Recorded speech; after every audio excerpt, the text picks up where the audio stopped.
Hey everybody, before we start the show, I wanted to let you know about our upcoming live show at Sturdy Shelter on February 21st at 5 p.m. It's called Area Code Batavia Live, Cozy and Community. This show is part of Sturdy Shelter's Cozy Fest, a celebration of taking it easy, finding comfort during difficult times, and warmth during cold times. We are hosting some incredible special guests. We'll have Juliana Cancello and Sylvia Sanchez from Bocaditos and Annie Scholl, fiction writer and former owner of Hearth and Hammer. They are experts in cozy, and in particular have a unique perspective on how we can expand our definition of cozy to something beyond just sitting at home in our PJs watching Bridgerton episodes. So do me a favor and mark the date on your calendar. 630 members get free access to the show for themselves and a friend, and everyone else is welcome to buy tickets at the door with cash or through Venmo. All right, on with the show. This episode of Area Code Batavia is brought to you by 212 Degrees Construction Group, local and trusted remodeling. Hey everybody, you're listening to Area Code Batavia, a podcast about what it means to belong in Batavia, Illinois. I'm your host, Richard Clark.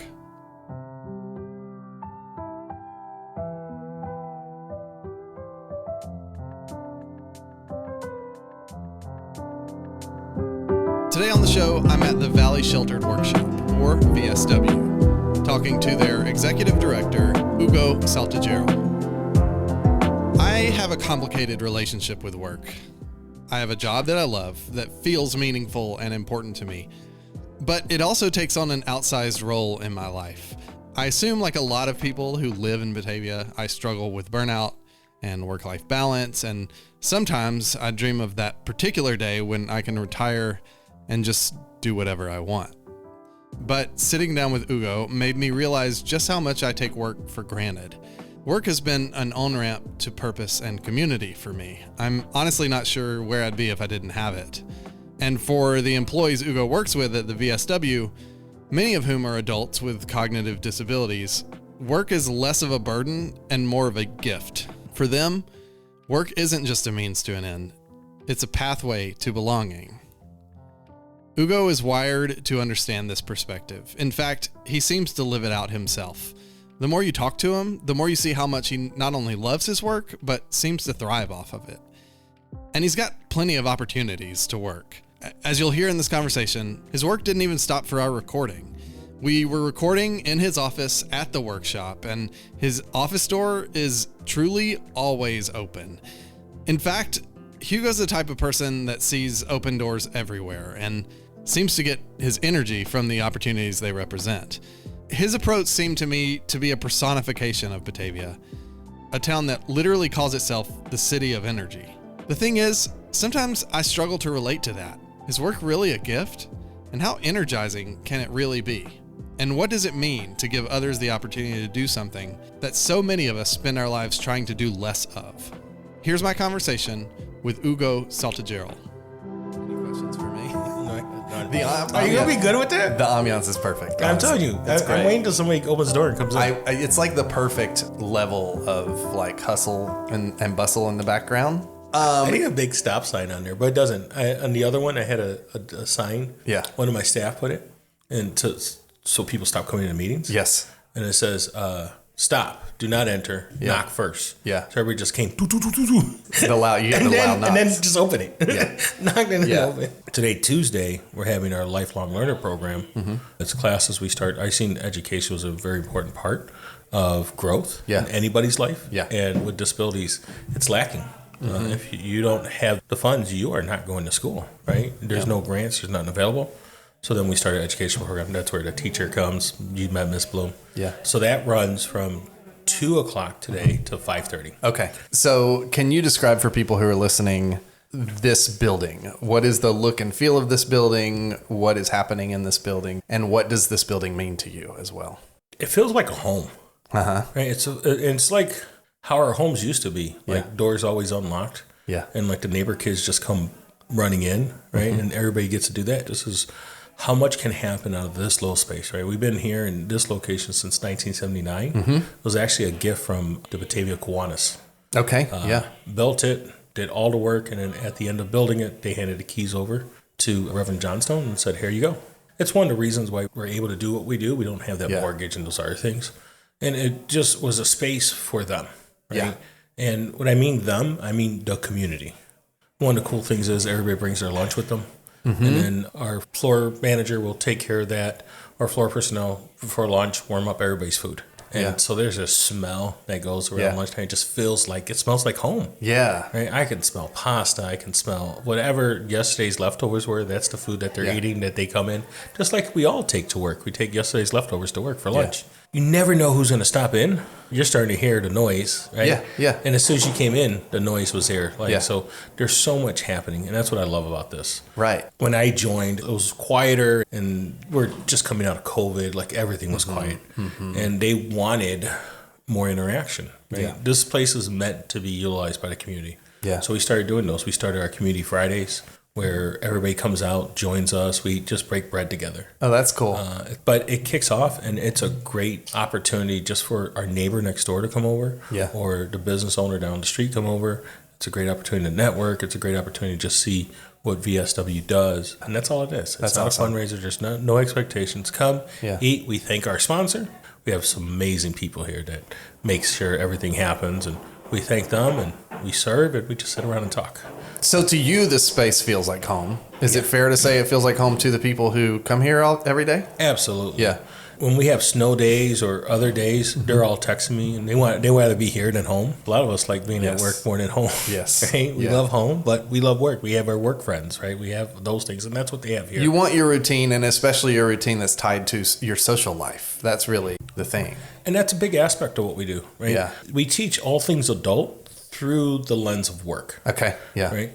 As adults, most of our relationships stems from work, right? Besides our intimate relationships with our families, our spouse, those really friends that we probably went to school with. Yeah. But all of our relationships stems from work, and that's what we teach them: healthy boundaries and good relationships through work. So we're all co-workers, and we do things after work sometimes, like co-workers. See, I told you. Hello. I think somebody's here. Sorry.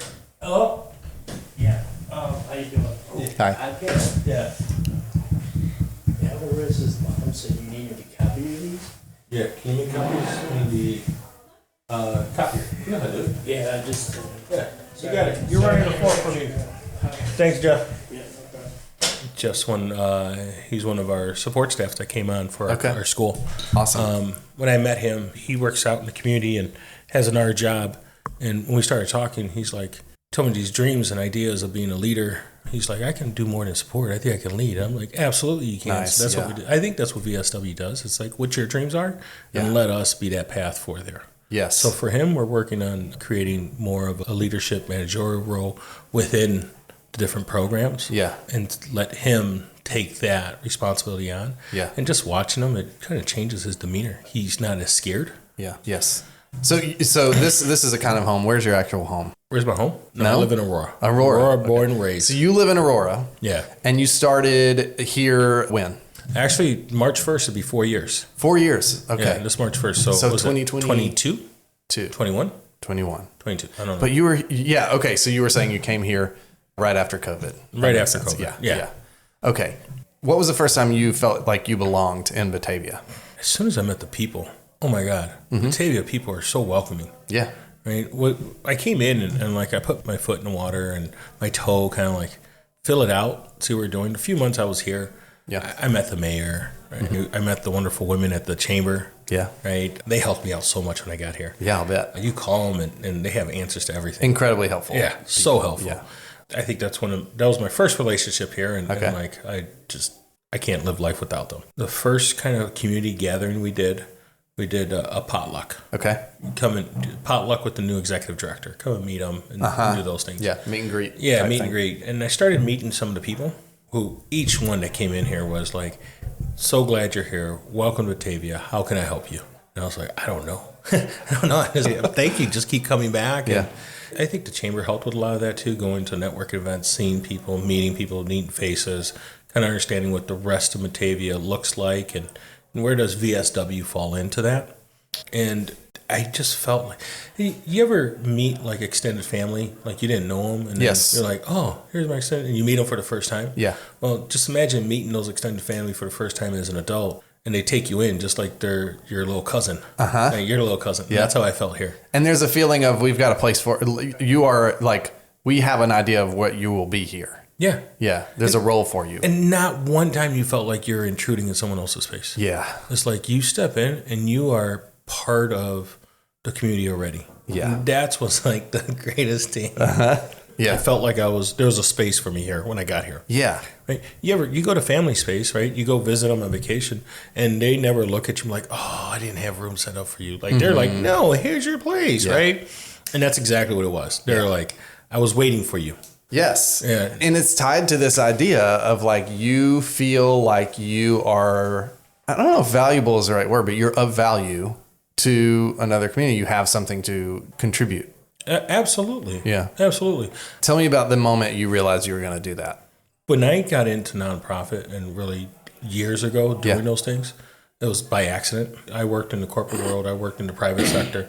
And am I right that you're a car salesman? Yeah, I was a car salesman. Yeah. That was one I tried that. That was like one of my last sales gigs. Okay. Loved it. Yes. Loved it. I love anything sales. We're going to revisit that later on. All right, we'll come back. For the 630 members, just as I'm teasing right now to the listener. All right. 630 members will get access to the part where we're going to revisit that. All right, hang on. We'll write that on the big whiteboard. Yeah. We'll come back for it. Yeah. What happened there, I started volunteering at the homeless shelter. Yeah. And like volunteering and being there became like my hobby. Like the best way to explain it. Most people you see doing volunteer roles throughout the community, most communities are retirees. Right? It's us young folks. No, we got a career. We got all this other stuff we got to chase, and we just don't have the time. Something led me to start volunteering, and I fell in love with it. And there was this couple there. They're retirees. They're older. And I was serving dinner with them. Me and my wife were there, and I was asking them just life questions. How much they love it, all those things. And I asked, did you have any regrets? Like, what's your regrets? And he looked at his wife and just like, they had this talk before. You know how when people look at each other, you're like, they talked about this before. He looked at her and then he looked at me and he said, I wish we would have started doing this earlier in our lives, not wait till we're retired. Volunteering, giving of ourselves freely. Okay. Right? Yeah. That's how I equate it. Giving of ourselves freely. I wish we would have did this earlier. And I looked at my wife and like, we noted that. And then we went home that night and I remember telling my wife, I'm like, you think those people were onto something? Like, they looked very happy. And I'm like, look how happy we are doing this. And we just shrugged it off. Like, 30-something-year-olds were like, yeah, probably. Yeah. Eventually, I think I got tricked into working for the homeless shelter. Was talking with a director there, and he was saying that, hey, do you know anybody that... He texted me. We're having this conversation. It was around the holidays. Do you know anybody that can come and give us a hand? And I was like, yeah, I do. He said, no, not volunteers, anybody that want to work for us. Like, we're really short-staffed. Which I found out, once you get a nonprofit, they're always short-staffed. Everyone, right? There's so much of a need and not enough people to do it and not enough resources to get it done. Right. So I was like, I don't know. And I remember looking through my phone, and I'm like, I didn't find anybody like I could recommend, like, who would go do that. Like, everybody had their lives, I figured, right? Yeah. And then I remember looking at my wife, and I was like, you think he meant me? She goes, well, you spend all your time there. And I go, I know, but that's for free and for fun. Like, that's a hobby. And then she goes, well, I don't know. And I go, if I go work for a homeless shelter, I'll be poor. They go, we'll be poor. We're too old to be poor again. It's like a path. Yeah. I'm like, we're too old to be poor again. That's what I told her. Yeah. And then she said, aren't we trying to live by faith? Oh, it's the worst. Yeah. Why do we go to church together? Yeah. Right? Why do we live and grow together? And I was like, oh, and I text him back and I go, hey, were you waiting for me? And the first guy to open the door for me, he goes, I was waiting for you. Yeah. I was like, so I went there the next day, meet some people. I came home with some keys and my wife's like, what happened? I go, I think I'm working there. I just worked there now. I go, I think I worked there. Where was this? Hesed House. Oh, okay. Yes. I was like, I think I worked there. She's like, you do? I was like, yeah. And I had all these other plans and she goes, what about the other stuff? I go, well, they're on hold now, I guess. What were your other plans? Well, I was running a dealership, and we're opening up a new one. You were not just a car salesman. You were a car dealership owner. And we're opening up a new one. Yeah. And, like, it was this great concept we had, all this stuff. Yeah. Was excited to do that. And, honestly, right before that happened, like, when I was going to sign the leases and do those things, it was December. And we're telling my wife, I'm like, let's wait till January. Let's wait till the new year. Yeah. I just have a feeling. That's what I told her. I'm like, I have a feeling. She's like, yeah, okay, whatever, hon. I'm glad I didn't sign anything. Because then that happened to me. And I was like, all right, I'll do this for a year.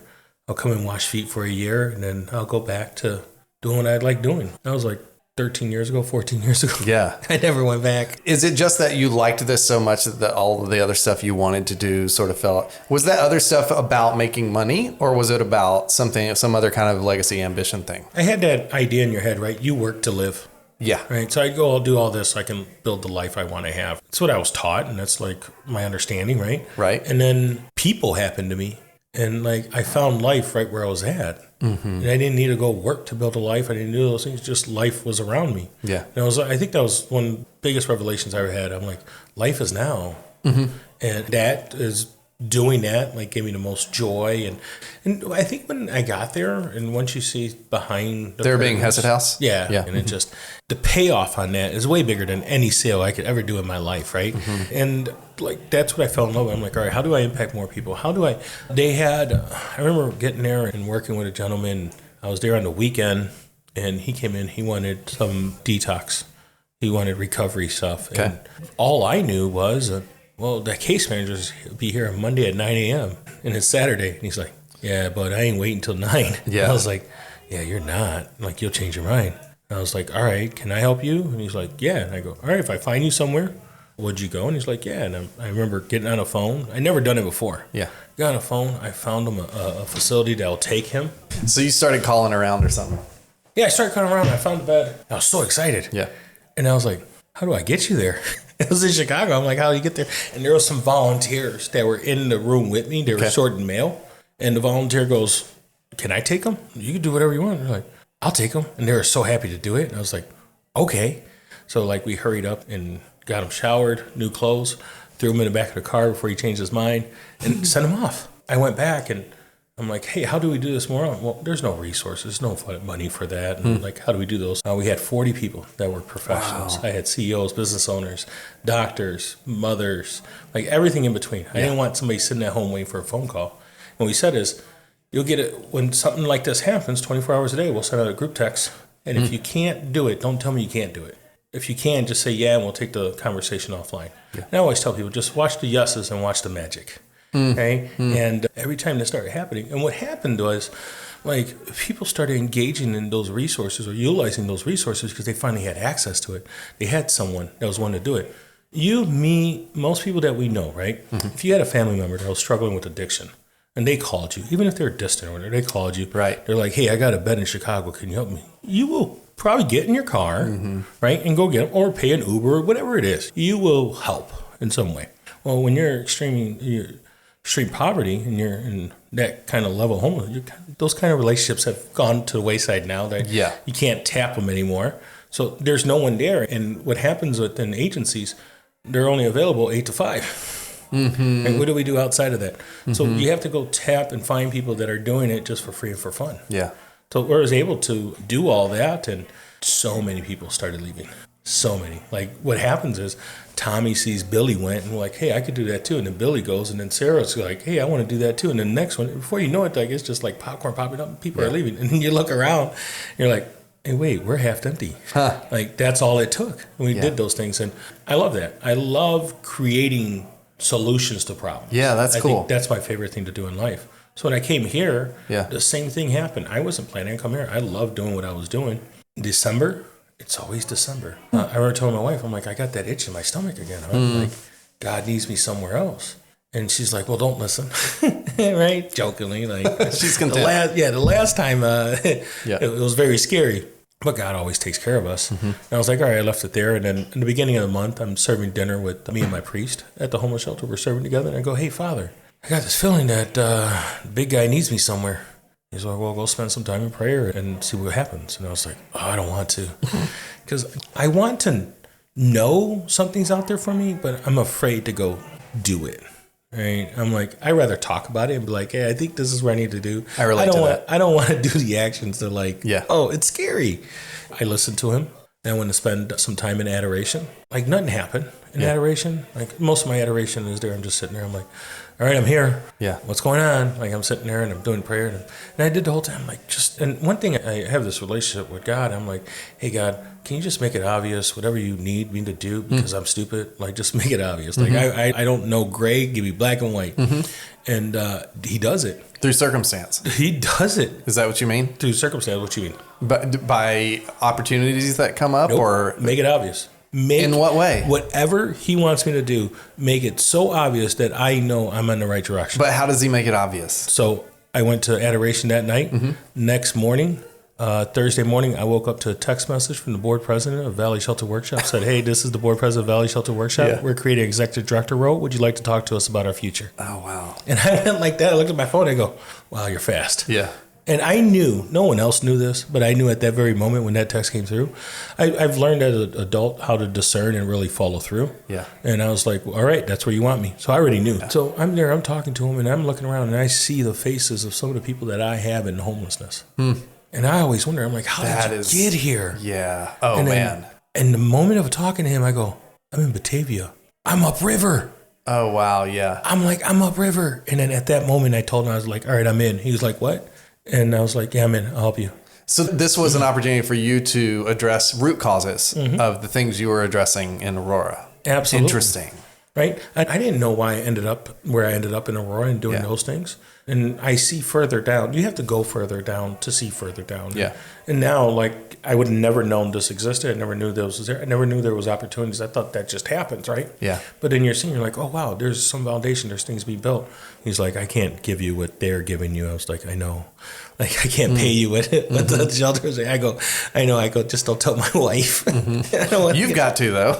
Yeah. You're going to have to tell her. Well, God worked it all out. Yeah. It was scary. Yeah. Right. I left something very comfortable, something I was used to, something I was really good at. Yeah. For something I never did before. Right. And then how VSW, how it happened here, it was like they gave me the keys and they're like, help us build our future. And I was like, oh my God. So you said they were creating an executive director role.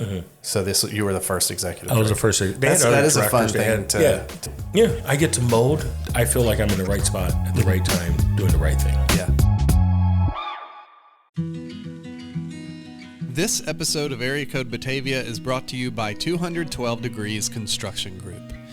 Maybe you live in an older home here in Batavia, one of those houses with good bones and great local history. But you also know the reality of living with shortcuts taken by previous owners. There's that feeling you have of they did the upgrade, but they definitely cut corners. Of course, we'd like to make some upgrades of our own in our house. We have this vision of turning our back porch into a sunroom, a place where I can sit at my desk surrounded by trees and the sounds of nature and actually get some kind of work done in the sunlight. But we've hesitated. We're not big fans of those high-pressure contractors who want you to sign right now for a today-only discount. And it always leaves us wondering, are these people actually invested in my home, or do they just want to check? That's why I'm glad that 212 Degrees Construction is right here in town. They're a Batavia-based business, and most importantly, they're not interested in patchwork solutions. Their primary concern is a job well done. When you talk to the people at 212 Degrees Construction Group, there's no pressure, and they handle the permits and the headaches so that you don't have to. They're the people you call when you're tired of thinking about doing something someday, and you're ready to get things done right. If you're ready to turn your dream home upgrade into a reality, or just fix that one room that's been driving you crazy, go to 212dcg.com or click the link in the show notes.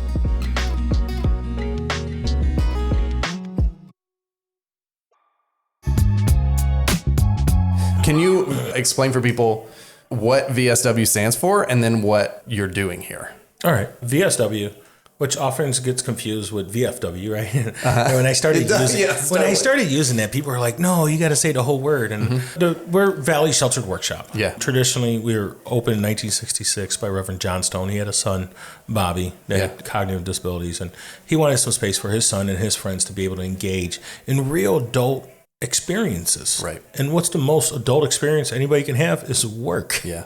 Right. And this concept in the 1960s of sheltered workshops really blew up. They really didn't exist before that. There was some components of it that happened in the late 1800s. And what a shelter workshop is, you bring individuals in and they work at piece rate, right? They're getting paid for, it's almost like contract work. Okay. You're getting work for the work you're doing. And so you can engage in the work at your level, right? If you do 1 unit or you do 1,000 units, right? And then on the other end, where the opportunity came from is in the Fair Labor Act of 1938. And they were really trying to push standardized work week, right? 40-hour weeks, standardized federal minimum wage, and taking children out of workforce. 3 great things, right? We need to get that. And we're like, we need to start looking at the people and taking care of the workers, right? And taking care of the health of our nation. And while they were doing that and they're about to put that in and do those things, these employers, right? These manufacturers, these big companies, because everything was really relationship back then, right? The owners and the managers, all those were right on the floor with other people working. They were there, right? It was more of those things. And so what this was going to do, there was people working in the industries. Most of them are disabled vets that came back. Okay. Back then, we didn't have a military ready to go fight anywhere, right? When something happened, you, me, the teacher, the shoemaker, the seamstress, they got recruited and they're like, all right, let's go fight for America. And then once you're done fighting, you come back and you go back to your profession. You didn't identify as a soldier, you identified as your profession. You were an American. You went and did what was called your duty as an American, and you come back. So a lot of them, when they came back, they were disabled. They weren't able to produce at what they were producing before. And so the Fair Labor Act kind of put restrictions on how they were going to be incorporated back into the employment, right? And then the owners are like, hey, man, this is great and all, but Tommy is a screw maker. And if you take Tommy's screwmaker identity away, then what is he? So they're like, if you take that away, what's going to happen to his mental health and all those other things? And at minimum wage, I can't afford to keep him here, whatever that minimum wage is an hour, because he's not doing that. They're like, all right, we'll do Section 14C of the Fair Labor Act, where it says persons with disabilities can be paid performance-based pay. So they get this carve out that they don't have to produce what everybody else is producing, and they can still stay in the workforce. Yeah. And because... Yes. All right. Hey, Garrett. How you doing? Yeah. All right. Good to see you. I'll see you in a little bit, bro. Yep. All right. I love it. Yeah. I love it. It's good. So that kind of carved out for them, Yeah. and it worked. We got out of the Great Depression. These millions of disabled men that were coming back from war were able to engage back in their professions. America got on track. They got on track. It was good. Fast forward generations. Before 1960s, adults with disabilities were either in institutions or isolated at home. There was nothing for them. Yeah. Sheltered workshops were the first resources outside of group homes for people with disabilities. Right. And group homes back then were institutions right? Yeah. And this is where people started to come out of those only options that they had and come into the world and really engage in activities and do the real adult experience. And they all started from small communities. They started from families, right? They're seeing a need. And, Right. It's noteworthy that this started because a dad's son needed a place like this. And he was a reverend, right? Yeah. So back then, reverends had a lot of pull in town, right? Yes. They're like, all right, Mr. Business owner, and the reverend's up here and goes, I got this great idea. Yeah. Mr. Thomas, you own all that property downtown. Can I borrow one of them? Yeah. Yes, sir. Yes, Reverend. And traditionally, as a business owner, you're thinking about profit and do those things. You have to be able to look from a different lens and see that that commodity or that product that you have offers value to people along the line. Right. Yeah. And so that's where we all came in. And back then, shelter workshops were work in the morning and then recreational and stuff in the afternoon. Okay, interesting. Right. So we had bowling teams, basketball teams, swim teams. So we had all those. And that's how they all were made up. So it was about giving the full experience to someone. Yes. And then once funding started coming in for these things, we found out disabilities were on a spectrum, so are services. Okay. So then this was carved out. This was done. We're one of the last remaining sheltered workshops that really engage in the real adult experience of engaging in work. And I really believe in this. I think that was one of the reasons I came here, because when I used to work with people in homelessness, a lot of them identified as being homeless. And if I couldn't shake that identity of being homeless, you're going to be homeless your whole life. What's the easiest way to change your identity? A job. So I started I did this. I didn't know I had these skills. I did this over there. I started partnering with local businesses that were around me. I made relationships with them. I'm like, hey, I need you to do me a favor. I have this guy, Tommy, I'm working with, and Tommy's struggling right now. He's going through homelessness, and he's been doing this for a while, but I think you and I can partner together, and we can show him that he's somebody else, And as soon as we can do that, he'll leave us. Yeah. And I had to find employers that were willing to engage with individuals that are not your typical employees, right? Right. I'm like, hey, he's going to be late. Probably won't show up the day after paycheck, right? Yeah. He's probably going to talk back to you. Or he's going to do these things. But you're just so lucky to find certain employers that were like, I'm in, because they saw the bigger picture. Yeah. And we started doing that. And like this gentleman and Tommy and Billy and these other guys were able to engage in that work, and it started changing their identity. So instead of being at the homeless shelter or walking the streets and engaging in that bad behavior, now they're going to work. Now they're going to talk with the other people that are employed, start teaching them those soft skills of how to be an employee. And then we went and got with a temp agency or somewhere else where they can keep these jobs. They always they had temp agency jobs or these other jobs, but they can never keep them because they were never taught those soft skills. Yeah. But they needed that soft wall around them to teach them those skills, and that's what we did. I'm really struck by how much of what you're saying revolves around concepts of work. And I feel a tension, and I'm curious if you feel that tension as well, which is this idea of everyone feeling like you can contribute to society, to your community is a big deal. And identifying as a worker as opposed to a homeless person is like, it changes your outlook. On the other hand, part of me is like, are we as valuable as what we can produce? You know what I mean? Well, all we have is what we can produce. Okay. Say more about that. Right? All we have is what we can produce. We are the measure of our labor and what we can give to the world, right? Okay. Not everybody has entrepreneur kind of thinking and that brain processes and doing those things, right? Mm-hmm. So we have to partner with someone else. And I think commerce and employment and those things, they have their place in the world. Mm-hmm. I think it's the way where we all get to develop who we are, right? And our identity. Since I talked to you and since we started this conversation, I kind of know you do podcast. Right. That's it. Yeah. I don't know if you're a husband. Mm-hmm. I don't know if you have kids. I don't know what your religion is. Mm-hmm. I don't know any of those things. Mm-hmm. Our whole conversation is based around, you didn't come in here and ask me about my family or religion or any of those other things. It's about work. That's true. The whole reason you're doing area code. But I feel uncomfortable with that. Don't you sometimes? What? I feel uncomfortable with the how front facing that work thing is.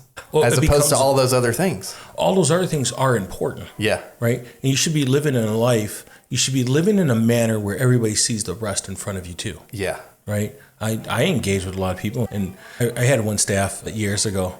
She had access to my calendar, mm-hmm. So like she would put things on there that we're supposed to both be at and these kind of things. And she had all my personal stuff on that calendar, so she had my Google one too, right? Mm-hmm. And it's on there, so like don't book on those things. I'm like many Batavians, we give all of our time. I'm a chronic volunteer, so even though I work in nonprofit, there's these other places that I'll go volunteer and I give my time to. I believe my time's not mine, it's God's. Mm-hmm. So wherever He puts me, like I have to go do those things. Okay. And I get joy of doing it, right? So she was looking at my calendar, and one day she looked and she goes, "You're a Catholic, aren't you?"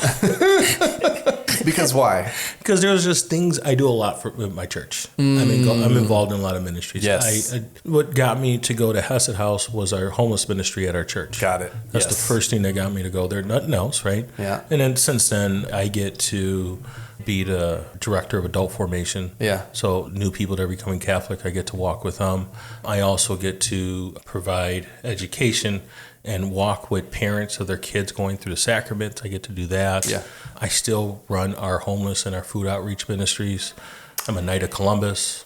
I was able to coach basketball. Yeah. There's probably a lot more stuff. Oh, I do the social media for them now too. Nice. I've been doing that for a couple. You do a lot. Now. You're a doer. We get to do. Mm-hmm. We get to do, mm-hmm. right? And like I love doing things. And where's the idea of burnout for you? Like, how do you think about that? I don't think about burnout. How does that not surprise me? I don't think about burnout. That's crazy. Don't get me wrong. Yeah. There's times in my life, or there's times in like the calendar. Yeah. Like, you ever go get your oil changed, right? Once every 2 years or something. I love sitting in the waiting room of the oil change place. Because you're forced to just rest. I'm forced to just sit there. Yeah. Sit there and quiet. I try to not be on my phone, but I'm addicted to my phone. Yeah. But like I just try to be quiet and do those things. Like everybody talks about building, and it was something I don't understand. Everybody talks about burnout and doing these things. Mm-hmm. And I'm like, if I am isolated and I'm not doing all the things I'm doing, depression kicks in. Yeah. Right? Other things that kick in that, like, I remember in my childhood, Yes. And I was like, I didn't like that. Yes. Right. And your childhood, you spent a lot of time idled. Right. Once I got an adult and started getting, I felt like I was made with purpose. And as long as I'm fulfilling that purpose, I never have burnout. My cup's always full. Like life is great. Yeah. Right. But if I go do something that's not my purpose, then I have burnout. When I worked in the corporate world. Yeah, that's a good distinction. When I worked in the corporate world or private sector, Yeah. I had a lot of burnout all the time because I was giving hours and hours and hours. And I was like, man, this has to give. Like I found other ways to cope with that. Yeah. But since I've been like serving God's kids, like I don't need breaks. And don't get me wrong. Yeah. I love quiet. Yes. I'm out in the community and I get to see a lot of people and I engage in a lot of stuff. But like there's times I'll go home and from a long day of whatever we're doing, and I'll just go in the dark room and turn off all the lights. Yeah. And I'm like, I like the quiet. So That's good. Those are some of the things I do, but like there's no burnout. Right. There's no burnout. I'm probably like visibly struggling with a lot of what you're saying because I'm just so different in so many ways. I really struggle with burnout. And the noteworthy thing about the way you approach life situations, whatever, your outlook is very, what can I do? My outlook is more negative. It's more, what is missing? That is, you know what I mean? What is missing? Where don't I belong? Is this okay? Those kinds of questions. And I've always struggled with that for some reason. What has been though your biggest struggle as you've done this? I don't have enough time. Not enough time. That's my biggest struggle. That feels right. Yeah. I don't have enough time. Like to do I what? always feel like I'm running out of time. And that results in you feeling what way? Then I'm going to let someone down. Okay. Yeah. Right. Have you seen that happen? Oh, I let tons of people down. Oh, interesting. Yeah, I had to come to an understanding that I can't save everybody. Yes. I can't fix everything. Yeah. Right. I can't be everything to everyone, but I can be something to someone. Mm-hmm. Right. When I really took that on and started believing that and living out that way, I hit the mark every time. Yeah. Right. And I tell people all the time, I'll try helping you out. And I'll come back, and before I used to not tell you I couldn't help. Yeah. I'll come back. I'm like, I have no idea how to help you. I'm like, but that person over there might. Yeah. Go talk to them. If anything's God, it's easy. No matter what, anything God, it's easy. Yeah. If it's hard, right? I'm not saying give grit in your life and work hard and do those things. No, Sure. do that. Yeah. But like you understand, and I think if you could trace back most of the problems in all our lives, they happen from us kicking open the door that was shut for us, right? And like trying to force our way into something. I see what you're saying. Right? Yeah, interesting. Right? But if we would have just said, "Oh, it's closed. Let's go to a different house." I just have a hard time understanding the difference of what. Sometimes this is like therapy for me. All No, of a that's sudden. fine. Like I have a hard time understanding the difference between kicking over open a door that's supposed to be closed, or like trying really hard. You know what I mean? Yeah, and I think we have a lot of different ways we look at things, right? Yeah. Well, and tied to that is this problem I mentioned earlier, which is like I see a lot of shut doors. That's my brain, is to see shut. But you seem like a person who's seeing a lot of open doors. Every door I see it's open. So it's like what does a closed door look like to you? What is a closed door? Yeah. I haven't found one. Well, that's the thing. You But just like, you if just I said can't- it. That's the where our thing is, problems come from, is kicking open. I don't do that Closed anymore. doors. I don't do that anymore. You don't have to because there's no closed doors. There's no closed doors. The way my life is, like everything, I'm like, all right, going this way. But what I found that I have to do in life now too is listen to the people around me. Yeah. Right? Because I would just go full force if I'm like, oh, this is what I think God wants me to do and do those things. Uh-huh. But I have to check in with the people around me, right? Is that mostly people in Batavia right now? Everybody that it can be from the homeless man to the mayor. Somebody's going to tell me something. Yeah. And they're going to tell me, they're going to make something click that says I was doing the wrong thing. God just puts amazing people in my life. Mm-hmm. And the ones that are helping me build this out and do something what we're doing, because like this has never been done before, right? Mm-hmm. We're building, and I'm using educators. I'm using people that were in the system. They understand what it looks like. So I don't have to build from scratch. Like I can kind of understand some of the things. I don't know everything. Before I wanted to know everything, I don't. I don't need to know everything. I just need to know people that do know, right? And I brought them in here. And we talk about, there's these ideas of how I want the school to look, how the classes to go. Mm-hmm. These are the things I want taught and this and that. And they're like, they look at me and then they'll go and then we'll come back and we'll debrief. And we're like, how's that? And they're like, yeah, that was a bad idea, Hugo. And I was like, all right, cool. Thanks for trying it though. Yeah. And I'm like, what are you guys seeing? They're like seeing this. I'm like, oh, that makes sense. Yes. But when I do that, and as a leader, when I keep doing that with the people around me, they're more likely to tell me before we mess up. Right. Yeah. Oh, hey, you might want to look at this. And then I have to be willing to be like, all right, you are saying something. Let me listen. Yeah. And then let me engage with that. Like, let me put that so we can all see what works and what doesn't work. Yeah. Okay. I have a question about Batavia. Yeah. So you had mentioned, so you're a man of faith, clearly. And you had mentioned that in the past, priests, pastors had a lot of sway in Batavia. Who is that now? Who has a lot of sway in Batavia now? If it's not, if it is, great. But if the faith community is not having that kind of sway, who are you feeling like has that kind of sway in Batavia at this point? I feel like Batavia has a voice of its people. And you've been around a lot of the same circles I am. Yeah. Right. And it just feels like that same group that it's the doers, right? I think they have a lot of sway. Yeah. Right. Those doers have a lot of sway. The doers are the ones that the neighbors see and they're like, oh, that's so they're doing something. So they come and ask us, oh yeah, no problem. Interesting. And that's what it was. I think we used to have a community of like single people in charge and everybody like put all their weight on them, right? Look at the 60s, look at all those, right? The mayor, the preacher, whoever it was, they're the ones in charge. Yeah. And look globally now, or just look at any community, right? And who's in charge? It's the people out there doing the work. People that are out there doing the work. You're talking about volunteers. Volunteers. Yeah. People that are giving of their time freely. Yeah. Because you are more likely to help someone that you see just giving their time freely than somebody coming up, hey, this is part of my job. Okay. Help me with this. Yeah. You will. Me, all of us will. Like you see somebody doing something out of the goodness of your heart, you're going to jump in. Yeah. If you see somebody doing it because of their job, you're like, oh, they get paid for that. Yeah. Right. And it creates investment in the community as well. So you're actively taking part in things. We had this idea, my wife did, of creating an event, an experience for adults with disabilities that was just theirs. Okay. Not a fundraiser, just theirs, right? Yeah. And what happens in a lot of what we do and nonprofit does is like you work with the people, but then you got to show the people who you work with, and then it just becomes a cycle, right? Yeah. And she was like, they need something for themselves, like just that it's theirs. Like me and you, we have autonomy. We can go find our own things out, our own experiences. We can travel. We can do all those things. For better or worse. Better or worse. We can go figure that out. They can't, right? And so she had this idea, like to create like an event for them, like a gala kind of stuff. Oh, yeah. And she wanted to do a prom. Yes. So we're doing an adult prom. When is that again? March 21st. I remember hearing about it and I got pretty excited. So when this comes out, it'll be soon. Go on our website. Well, go on to, so I don't say ours like VSW. Yeah. So I like doing a lot. So what we did is I sent out an ask to our mailing list. There's like 500 people on our mailing list, right? And I said, hey, we have this concept of building a community prom, not a VSW prom, a community prom. And we're looking for community members that want to come and be a part of this. Yeah. So then 25 different community members showed up to be on our prom committee. Nice. And it's not a VSW. It's not like VSW's there, Fox Valley Special Rec's there, Rising Light's there. Yeah. Ampersand's there. Like there's so many of these organizations because we all serve the same people, right? And we care and we want to be there. We're all there, but it's not for none of our organizations. It's for the people we get to serve. So we're all coming together to do those. I have faith community involved, Batavia government's involved. Like we got all these people. And go to a website. It's called ourprom.com. Nice. Or .org. What it means is our prom, not inclusive, not this like, oh, you're invited. No, this is ours.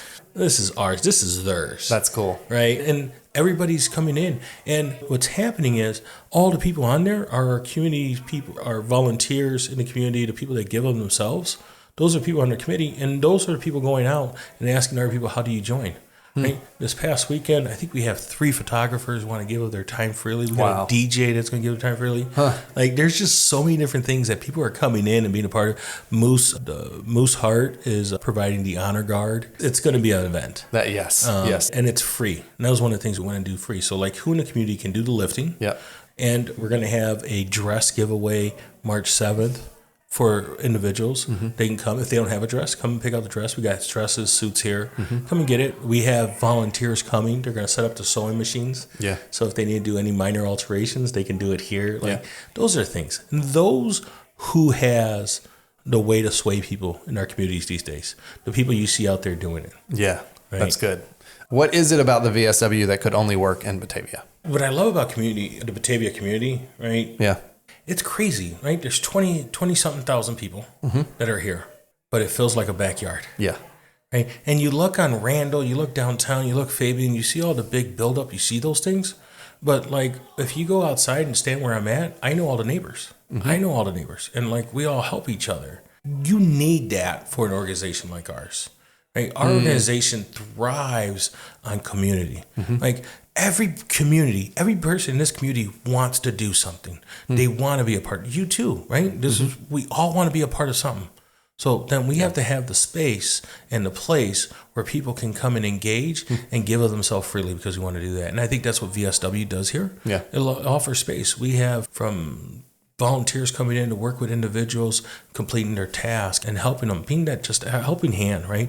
It could be someone that's helping them count when they're doing things, right? We try to be as independent as each one, teach independence, teach the ideas that they can do themselves. They don't need someone else. Because whatever we do here translates to home for them, right? And my goal in life and what I think, I want to keep families together forever, right? No other population besides people with disabilities go into group homes. Right? You're not talking about, oh, when my son grows up, he's going to go to group. No, it's just something for the families. 1960s, when they started these things, they started Medicaid so they can give families support to help them keep their families home longer, right? So to help relieve some of that pressure and get those supports they need. And some families have burnout, right? Because with every journey that a human is going on, right, at certain years, you're supposed to have benchmarks that they meet, right?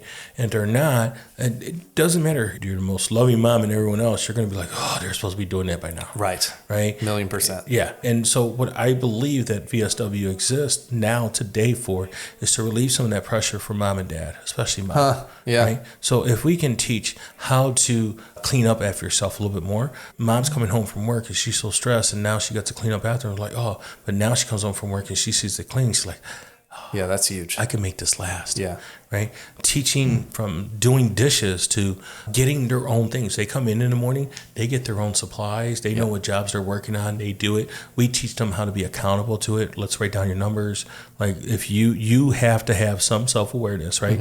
That this is what you have control over yourself. And we're teaching those things. All kinds of stuff. And we start having conversations with individuals here and things that we're doing. And I was teaching them how to clean the bathroom. Yeah. Right? I went in there one day and the bathroom was a mess. And I was like, who went before me? And I came out and I was like, hey, we're all adults here, right? Yeah. Yeah. All right. Who cleans your bathroom? And they're like, Mom. And I was like, oh, no. No, absolutely not. Mom, no. Like, come on. And I took them all in the bathroom with me.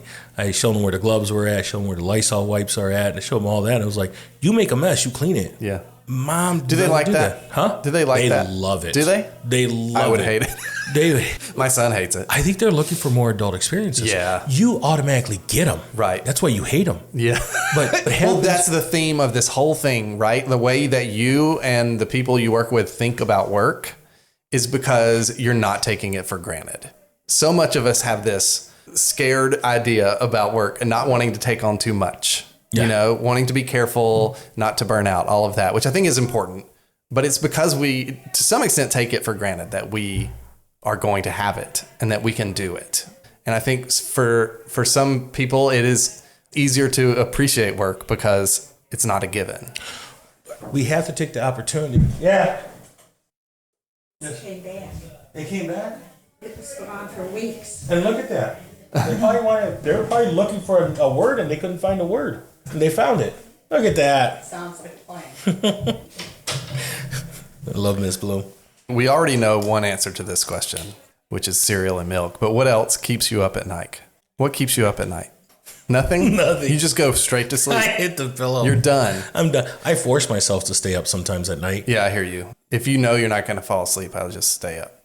Yeah. Well, no, even if I'm falling asleep, like, I'm always learning. Okay. Always learn something. So if I accidentally come up with this idea at 9 o'clock at night and I want to learn how to write code so I can make my own website, right? Yes. I'm never going to do it. Yeah. But then I'll go on a slow bender and I'll just be on YouTube and asking ChatGPT how you do these things. Yeah. And then I'll go to sleep. I'm like, it's 2 a.m. Hugo. Go to sleep. Stop. And then I'll go to sleep and then I will never use any of that data. Right. Do you worry about anything? Do I worry about anything? Yeah. Not really. Okay. No, I used to be a worry wart, and it would mess me up. I struggle with depression. I struggle with anxiety. I would be afraid to be in crowds. Yeah. Because how much I would be worried about things. Changing what I consume change how I feel and change my outlook. Yeah. And I think I do it today. I don't do it because, oh my God, I like the feeling, right?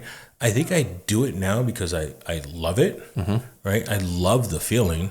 And then I do it too because I know somebody's relying on me.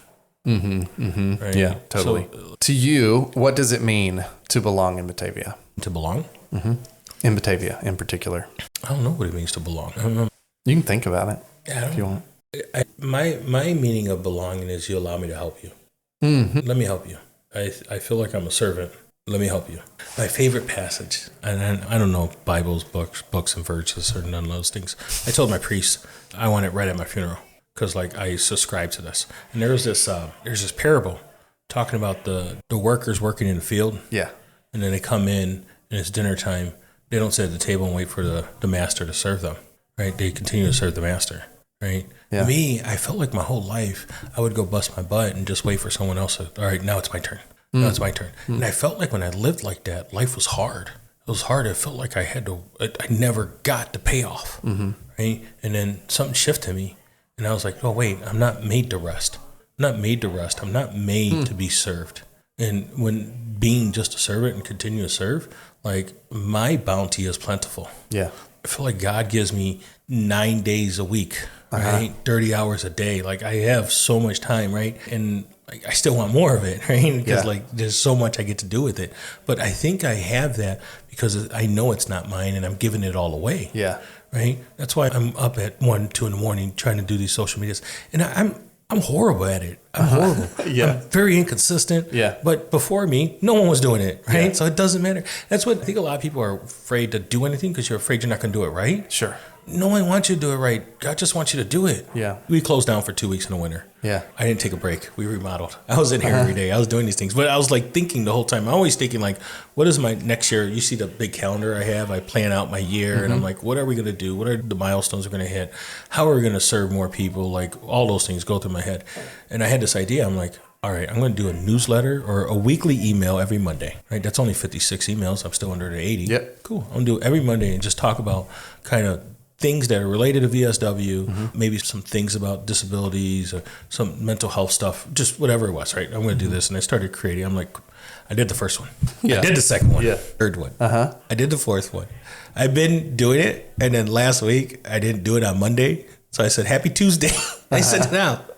What's today? Tuesday? Yeah. I still haven't sent it. I still haven't sent it out. Man. I still haven't sent it out. You gotta go. But it's all right. It's Yeah. all right. I did that with and I teach my staff, people that come and work with me, they're people like that have some neurodiverse and they have some things, right? And they struggle with those. And I show them. I'm like, I am not perfect by far. I am far from it. And like I had a newsletter that didn't go out, I think in October. And I sent it out at the end of like a month. And I was like, happy end of the month. And they're like, what? You said? I'm like, people don't care. Yeah. We put too much thought in people caring. And people just like getting something nice and happy. Yeah. So just do that. So what makes you feel belonging is helping someone else. And that's what you're doing for the people that come here is you're giving them the opportunity to do the same thing and feel that sense of belonging. Yeah, absolutely. And I do it for everybody that comes in my network and comes in, like, you start coming here, you start volunteering. Miss Bloom, like, she's our teacher volunteer, right? Yeah. She came in here, and I don't have tasks for volunteers. I don't have a job description for volunteers. I refuse to have one of those. Yeah. Because I have them come in, and I'm like, what do you want to do? Right? Yeah, And I learned that from when working with individuals out working with the homeless. Yeah. I would have guys come in, I'll have different people come in, and they don't like some people like doing tasks and feel like they fold enough sheets and they can walk away and those things. But other people like you and me probably want substance. I want to show that I'm helpful. Yeah. Let me show that I'm helpful. And then I remember walking with this young kid. He had to do not for school, your service hours for school. And he was in college. And like his mom came with him and they were doing it together. Mom loved it. This kid, like he'd rather be anywhere else. Yeah. And he had the face that he'd rather be anywhere else, right? Yes. Just like this.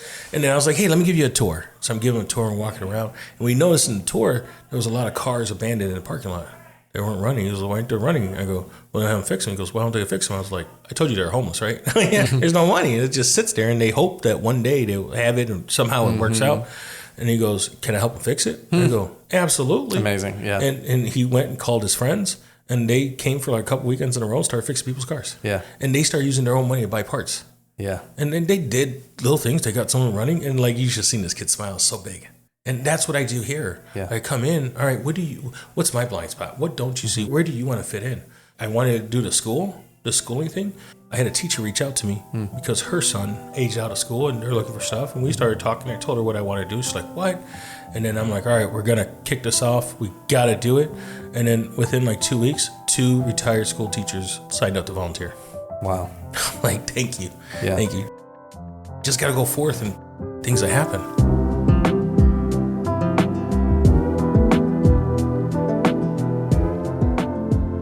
Thanks for listening to Area Code Batavia. We'll be back in 2 weeks with another episode. If you enjoy this podcast, why not subscribe to our newsletter? Just click the link in the show notes and put in your email address. Most importantly, if you know someone who would love to hear this podcast, please share it with them. Word of mouth is the best way to grow this community and help more people feel like they belong in Batavia, Illinois. Area Code Batavia is produced by Area Code Audio. It's hosted and produced by me, Richard Clark, with additional production help from Jennifer Clark.